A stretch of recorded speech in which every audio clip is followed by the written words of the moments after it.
Today we are learning about fiction texts, and to be successful, we can summarize texts in order using character names and text-specific language. So what is summarizing again? We know from last week that summarizing is recalling the main points, events, or ideas in a text. And when we're thinking about fiction texts, we need to think about the beginning, middle, and end of a fiction text, and even more so the characters, the setting, the problem, and the solution. So those literacy elements to help us summarize fiction texts. Let's get better at summarizing. Last week we all had a go at summarizing some texts we read, and you guys did a really great job of finding those literacy elements. But there are some other things we can include in our summaries to make them better. So we can discuss the important events in order. So we need to think, what came first? We're not going to start our summary with the problem or the solution. We need to think about what the author has told us first, and then what came next. So making sure we're talking about this text in the order that it happened. We also need to use character names. So using character names makes our summary more clear. Instead of saying a girl or a boy or a dog did this, we can use those specific character names to make it super clear who we're talking about. We can also use text-specific language. So this is language that we find within this text only. So we need to think, like, how does the author describe the setting? What words have they used that you can use in your summary? What words have the author used to discuss the problem or the solution? We can use those words as well to make our summary more specific. We need to do all of these things while keeping our summary short and sweet. Otherwise, it turns into a retell where we include more information. So, how do we know what's important enough to include in a summary? Let's have a go together with this well-known text, The Three Little Pigs. I'll read it to you first, and then we'll pull out those important pieces of information for our summary. All right. Once upon a time, there lived three little pigs.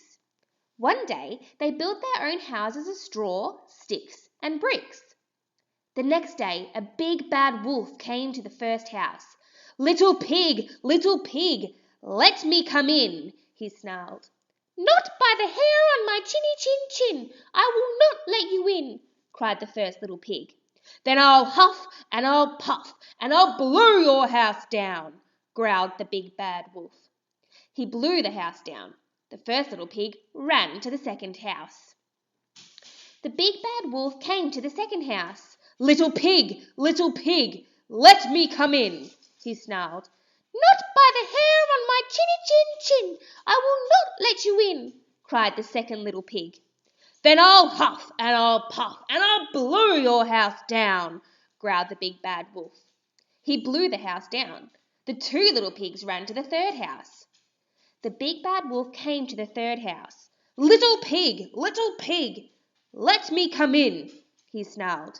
Not by the hair on my chinny chin chin, I will not let you in, cried the third little pig. Then I'll huff and I'll puff and I'll blow your house down, growled the big bad wolf. He huffed and he puffed, but he could not blow it down. So he climbed down the chimney and landed in a big pot of stew. Splash! He jumped out and ran away. He never came back again. The three little pigs lived happily ever after in the house made of bricks. The end. So this is a well-known fairy tale, and it's got all of those literacy elements in there that we've been looking at. And then we can think about this story, The Three Little Pigs, in those parts. So the beginning, middle, and end, as well as the characters, setting, problem, and solution. Let's have a look at the beginning first. So we read that there were three pigs who build their house of straws, brick, and sticks. And a big bad wolf wants to come into those houses. In the middle, the pigs refuse to let the wolf in, so he huffs and he puffs and he blows down those first two houses of straws and sticks.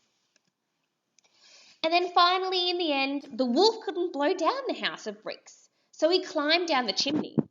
And the wolf landed in a pot of hot stew, which frightened him away, letting the pigs live happily ever after. Let's put those ideas all together into a summary.